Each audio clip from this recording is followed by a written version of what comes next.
Aban adalah veteran perang Damaskus.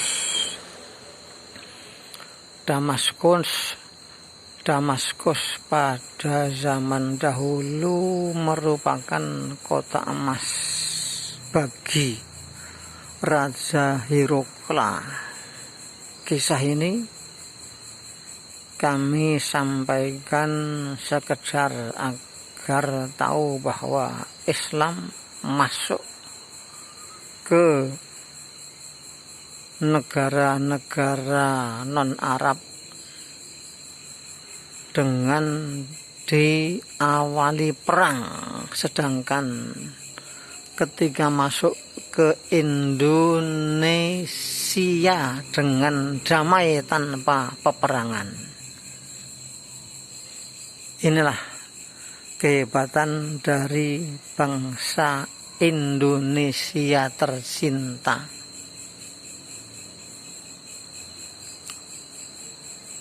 Jadi ketika Raja Tuma sudah mulai ketakutan dengan pasukan Islam, Raja Tuma adalah menantu Raja Hirokla, raja terbesar sejagat saat itu di mata manusia, sedangkan di mata Allah tidak ada barang yang hebat, semua kecil di mata Allah.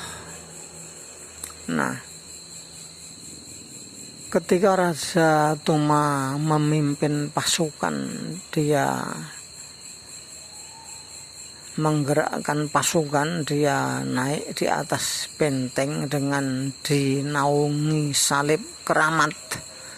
Menurut mereka salib itu keramat kalau perang zaman dulu, meskipun ini terjadi sebelum perang salib, tapi kaum salibis itu kalau perang sejak zaman dulu itu mereka membawa salib karena dianggap salib itu keramat, bisa menyelamatkan, bisa membuat menang. Nah, Raja Tuma dinaungi oleh seorang lelaki dengan salib besar yang 4 sudutnya ada mutiara, dan salibnya pun dari emas. Saya nggak ngerti apakah sampai dalam, apakah itu hanya dilapis emas, wallahu a'lam. Nah,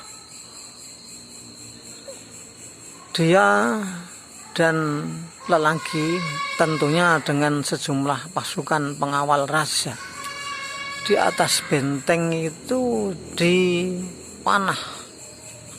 Maksudnya yang dipanah oleh istri Aban itu lelaki yang membawa salib, yang menaungi Raja Tuma dengan salibnya. Ya, salibnya tentunya salib kerajaan. Nah, begitu orang itu tewas dan jatuh, salibnya pun juga jatuh keluar. Wah, diperebutkan oleh umat Islam. Khalid sendiri heran, loh kok bisa? Ini salib ini mestinya tidak bisa kalian rebut, kok bisa kalian rebut? Kata Khalid pada mereka. Nah, Raja Tuma karena marah, sangat malu dia karena salibnya bisa direbut oleh umat Islam. Bahkan yang membawa salib tewas oleh istri Aban. Maka dia keluar dari pintu gerbang ingin mengamuk pada umat Islam.